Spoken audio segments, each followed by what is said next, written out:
এদিকে দেশজুড়ে তীব্র তাপপ্রবাহের কারণে হিট অ্যালার্ট গতকাল থেকে ৭২ ঘন্টা বাড়ানো হয়েছে। প্রচণ্ড গরমে অনেক এলাকায় পানির স্তর নিচে নেমে গেছে।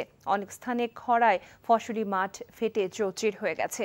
অতি গরমে অসুস্থ হয়ে হাসপাতালে বৃদ্ধি পাচ্ছে রোগীর সংখ্যা। প্রতিনিধিদের পাঠানো তথ্য ছবিতে দেখুন ডেস্ক রিপোর্ট। এমন অসহনীয় গরম ঠিক কবে অনুভব করেছে দেশবাসী তা বলা মুশকিল। কাঠফাটা রোদে সবচেয়ে বেশি ক্ষতিগ্রস্ত হচ্ছেন রিকশা চালক, দিনমজুররা। প্রখর রোদে তাই রাস্তায় এখন মানুষের সংখ্যা কম।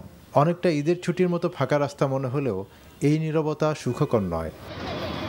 অসহ্য গরম থেকে রেহাই পেতে খুলনা, বাগেরহাট, রাজবাড়ী সহ দেশের অনেক এলাকায় বৃষ্টির জন্য বিশেষ নামাজ ও মোনাজাত করা হয়েছে। চুয়াডাঙ্গায় টানা এক সপ্তাহ যাবৎ তীব্র তাপ প্রবাহ অব্যাহত রয়েছে। বেলা বাড়ার সাথে সাথে তাপমাত্রা আরও বৃদ্ধি পেয়ে জনজীবন বিপর্যস্ত হয়ে পড়ছে। অতি গরমে ঝিনাইদহের কয়েকটি নদ নদীর পানি শুকিয়ে গেছে। ভূগর্ভস্থ পানির স্তর কমে যাওয়ায় সদর উপজেলার পশ্চিমাঞ্চলে অধিকাংশ নলকূপে পানি উঠছে না। একমাত্র ওয়ালটন এসি দিচ্ছে 1 বছরের রিপ্লেসমেন্ট গ্যারান্টি এবং কম্প্রেসারের 10 বছরের গ্যারান্টি। কুষ্টিয়ায় প্রচণ্ড তাপ প্রবাহে চরম বিপাকে পড়েছে জেলার কৃষকরা। পানির অভাবে মাঠগুলো ফেটে চৌচির, মাঠে পানি না পেয়ে নষ্ট হচ্ছে ধানসহ বিভিন্ন ফসল।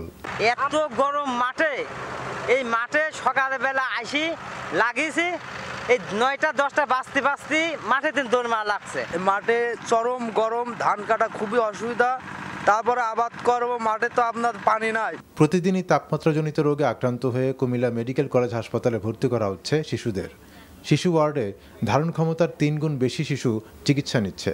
প্রায় 15 দিন যাবত জ্বর, কাশ, ঠান্ডা, এই জন্য এখানে নিয়ে আসছি। ঠান্ডা, কাশি, জ্বর, মূলত ডায়রিয়া, নিউমোনিয়া, জ্বরের সাথে খিঁচুনি এবং অনেকেই 24 ঘন্টা তাদের প্রস্রাব বন্ধ আছে। এই সমস্ত রোগগুলো কিন্তু মূলত আমাদের শিশু ওয়ার্ডে ভর্তি হচ্ছে।